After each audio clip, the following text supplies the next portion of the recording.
Olha, a gente hoje, se a gente falar de segurança pública, tem alguns temas que são super caros a Pernambuco, que tá na ordem do dia. Segurança pública é um deles. Com certeza.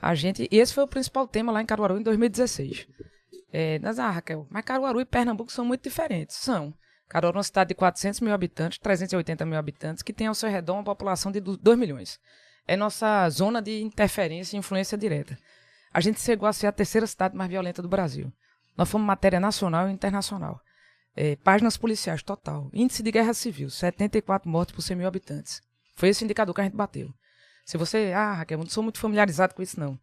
Indicador... A ONU, ela preconiza que para a gente ter... que são admissíveis... Aliás, nenhum homicídio é admissível, né? Sim. Mas que a gente tem alguma coisa de regularidade se a gente tiver menos de 10 mortes por 100 mil habitantes. Caruaru bateu 74. Cabo do Santo Agostinho hoje está com 90.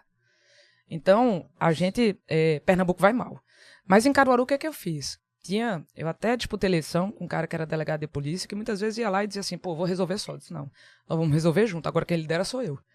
Eu tinha sido a experiência de como procuradora do Estado, delegada de Polícia Federal. Ninguém resolve o problema de segurança pública sozinho. Agora, precisa ter estratégia, liderança e capacidade de tirar ações de papel. E aí, com 17 dias de governo, nós instalamos a primeira reunião do Juntos pela Segurança. Reunimos todo mundo numa mesa. Aí vem todas as forças operacionais de polícia, desde a Guarda Municipal, passando pela Polícia Militar, Bombeiro, Civil, Rodoviária Federal, Judiciário, Ministério Público e todo mundo que trabalha com prevenção. Traçamos uma estratégia, o Plano Municipal Juntos pela Segurança, Comitê Permanente e vamos para a rua. E aí a gente faz a coisa casada. Aí vai aqui, desde fortalecimento de guarda municipal, um programa chamado Ilumina Caruaru, que a gente quer trazer para Pernambuco, Ilumina Pernambuco. A gente tem 35 mil pontos de iluminação na cidade. Botamos 13 mil com lâmpada de LED e fizemos um PPP para em um ano tá o resto todinho. Dá para fazer isso em Pernambuco, com 25% do custo do que eu pagava antes.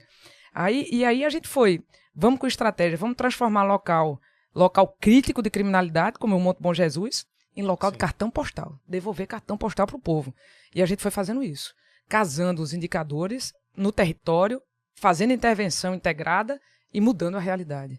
A gente agora conseguiu ter matéria do Globo publicada, conseguimos ser referência nacional, com apoio de instituições como a Fundação Open Society. A Fundação Open Society, ela patrocina programas de segurança pública, consultorias de segurança pública na América Latina inteira. Colômbia, México, São Paulo, Pelotas, Caruaru.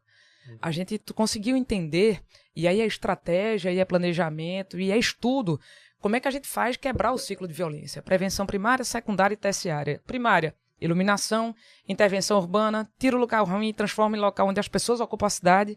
E prevenção terciária, você vai monitorar e acompanhar quem é passível a ser mais facilmente vítima ou autor de crime. Mapeado, isso é estatística, estudo e ciência.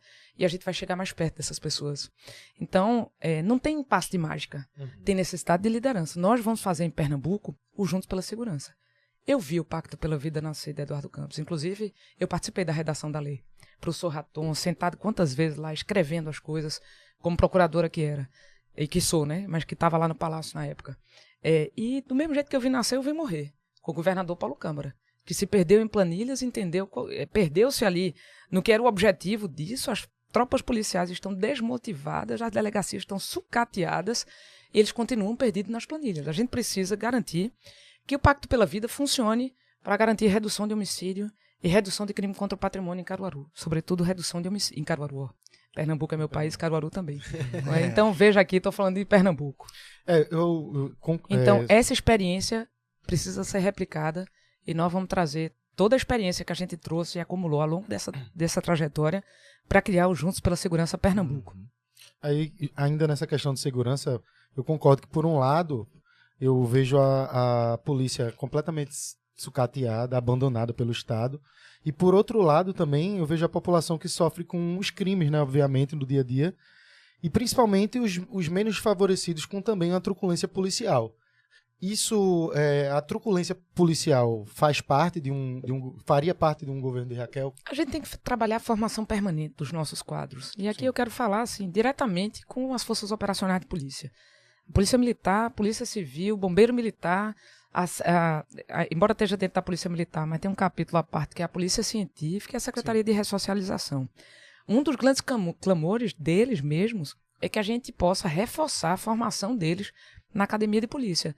Não pode ser feito a toque de caixa. E tem que ser feito de maneira permanente. Não é formou 3 meses, joga na rua, 3 ou 4 meses, eu acho que reduziu, e está mais ou menos nisso, o período de formação dos policiais. Essa galera fecha farda todo dia, se coloca em risco para salvar a nossa vida. E em grande parte dos territórios estão sendo cobertos com uma dupla de policiais numa viatura 2 horas por dia. Isso não é fazer segurança. Isso é chegar depois do crime ter acontecido. Quantos e quantos casos que poderiam ter sido evitados porque falta estrutura para essa galera trabalhar? Mas Então, como fazer isso para a polícia e para a população? Formação permanente. Formação permanente. Permanente. Vamos estar junto deles. A gente tem que dar as mãos para esses caras. Não. Porque eles vivem numa tensão permanente também. Concordo. É claro, existe truculência e desvio e isso precisa ser combatido com uma corregedoria forte. É porque a gente Eu ouvi um depoimento de um cara, me permite aqui, Total. Desculpa, ver se te interrompendo. Isso aí é somar Eu te mesmo. disse que eu sou acelerada, né? Eu encontrei com um menino lá um menino, mas ele deve ter uns 18 anos. Lá no Mercado de Prazeres. Tá. E ele vendia macaxeira, Certo. né, quando eu fui visitar. E ele disse assim, eu tava lá com a mãe dele e tal, todo mundo vendendo macaxeira. Aí ele disse assim, sabe uma coisa que precisa? Todo dia eu levo um baculejo. Ele disse, pô, eu sou trabalhador aqui, tem um menino pra sustentar. Eu acho que ele já era pai de família. Isso é uma realidade de muitos. Todo dia eu levo um baculejo. Aí eu disse, mas por quê? Ele disse, eu acho até que eles estão certos de me dar o baculejo. Mas não pode ser desse jeito. Às vezes eu tô sem documento e não sei o quê. Pô, os caras vão lá, me baculejam de cima a baixo e eu sou trabalhador. Nota Aqui, minhas mãos. fiscal de celular. Nota fiscal, quem anda com nota fiscal de celular? Ele disse assim, ó, minhas mãos aqui, a mão dele toda suja, assim, da macaxeira mesmo, da lida, da venda. Né? Quem mora em comunidade precisa ser respeitado. Né? São cidadãos, a grande maioria trabalhadores. Grande maioria, trabalhador decente, pai de família, mãe de família, que quer ter o direito de sair de casa e de voltar com segurança. Todo mundo quer isso. É isso que eu quero para mim, para meus filhos, é isso que a galera que vive em comunidade também quer. Então, assim, para as forças operacionais de polícia, é formação. É trabalhar formação e estar junto. Essas pessoas estão adoecendo. A quantidade de gente que está sendo cobrada pelo aquilo que não pode entregar. E diz assim, se você não bater a meta, você não ganha teu bônus. E aí o cara tem que produzir. Ele tem que produzir, sai daqui, mas sai com X... Você só volta com, né, com a meta batida. Então, assim, não adianta você cobrar uma meta sem dar a estrutura de funcionamento. E qual é a meta que está sendo cobrada e que precisa ser feita? Então, a gente vai ter que sentar e reconstruir essa história e trabalhar muito a formação dessa turma. Eles precisam estar juntos com a gente e apoio psicológico para eles. Sabe? A gente precisa estar junto das comunidades, com política pública, junto das polícias, com formação e com apoio psicológico e de um governo que seja parceiro e que não seja punidor. O governo precisa ser parceiro deles. Eles precisam sentir segurança na gente. Quem desviar vai responder por isso na corregedoria e não tem para onde. Mas a grande maioria é de policial correto, trabalhador, e que precisa ter segurança do que está fazendo. O que eu ia falar naquela hora é justamente, o que me deixa triste é que hoje em dia parece que as pessoas não têm a capacidade de reconhecer, eu digo a população no geral, reconhecer as falhas da polícia, como também reconhecer as virtudes, e também fica aquele jogo da população um contra o outro, mas a população também sofre, o policial também sofre, e me deixa um pouco triste assim chegar... a gente conversar com algumas pessoas e não, a solução é isso. Nós vamos avançar com o policiamento comunitário. O link do policiamento com a comunidade é fundamental para a gente garantir a redução de criminalidade. E aí o policiamento comunitário ele gera identidade. É aquele policial, aquela comunidade. Né? Para que juntos a gente possa superar um momento ruim que a gente está vendo. Bandido tem que ser preso. Bandido, quem é bandido, crime organizado e parará, tem que desbaratar, tem que prender, tem que estar preso.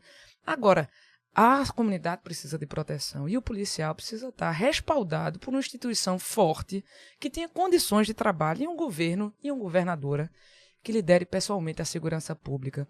E ele vai saber que tem alguém que está ali junto dele. Ele não vai estar sozinho no meio da rua.